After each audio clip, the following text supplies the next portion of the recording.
Welcome to Budapest, one of the most beautiful and culturally rich cities in Europe. Known for its grand architecture and vibrant history, Budapest has long been a crossroads between East and West. But today we're going to explore a more unexpected connection, which is David Bowie, a man who constantly reinvented himself and was always drawn to places in the midst of transformation. David Bowie, a music and cultural icon, was no stranger to cities that shaped both art and history. Whilst his famous Berlin period in the late 70s is well known, Bowie also had a special moment here in Budapest during his Earthlings tour in 1997. In this video we'll explore that moment, his live album Outside in Budapest, and what the city might have actually meant to him. Let's get into it.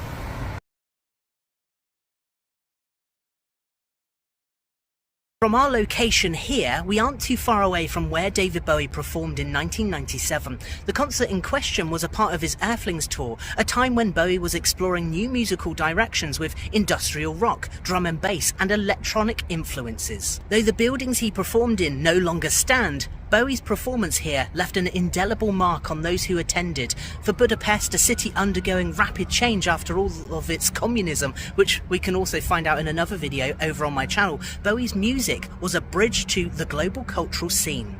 Bowie's connection to Budapest was more than just a concert stop. It reflected his interests in cities at the crossroads of history. Much like his time in Berlin in the 1970s, Bowie came to Budapest at the moment when the city was reinventing itself. Post-communist Hungary in the 90s was a time of rapid transformation, with young people searching for new identities in a globalizing world, an idea that resonated deeply with Bowie, as we know. One of the most obscure records in Bowie's discography is David Bowie Outside in Budapest. It looks like this here. It is a live recording of the 1997 concert, capturing Bowie's electric performance of tracks from his #1 Outside and Earthlings albums. This was a concept album, blending industrial rock with darker themes of dystopia, fragmentation, and a narrative about murder in the art world. It was during this period that Bowie was experimenting again, pushing boundaries just like he did in the Berlin years. In Budapest, Bowie performs hits from the Earthling album like Little Wonder and I'm Afraid of Americans. These tracks reflected his fascination with the emerging digital age and globalization,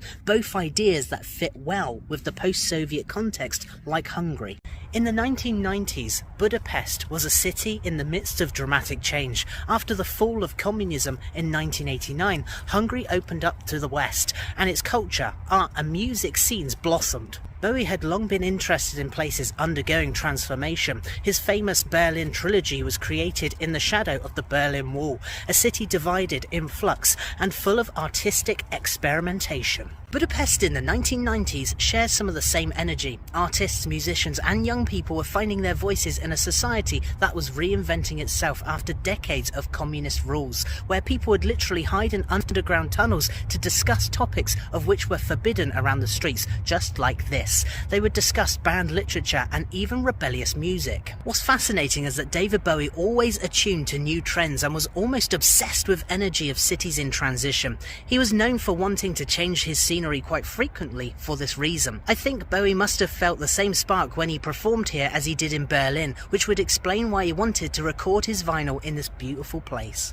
Bowie's interest in Eastern Europe wasn't just limited to Budapest though. He visited Russia, Poland and the Czech Republic throughout his career, always curious about the unique culture and history of the region. Bowie's attraction to this part of the world may have come from his fascination with society in flux, where tradition and modernism collide. In the 90s, Hungary was emerging from decades under Soviet influence, rediscovering its place in Europe and the world. This collision of the past and future was something Bowie was deeply in tune with. While Bowie didn't spend extensive time in Budapest, his influence on the city's music scene is still felt today. Bowie's ability to reinvent himself, his refusal to be defined by any one gender or persona, resonated deeply with the younger generations here who are constantly reinterpreting their own identities. Here in Budapest, Bowie's ethos of self-reinvention and creative exploration is alive in the music, the art, and the people who are still inspired by his work. He may have only passed through, but his mark on the city remains. David Bowie's connection to Budapest might not be as well known as his Berlin years, but is just as fascinating.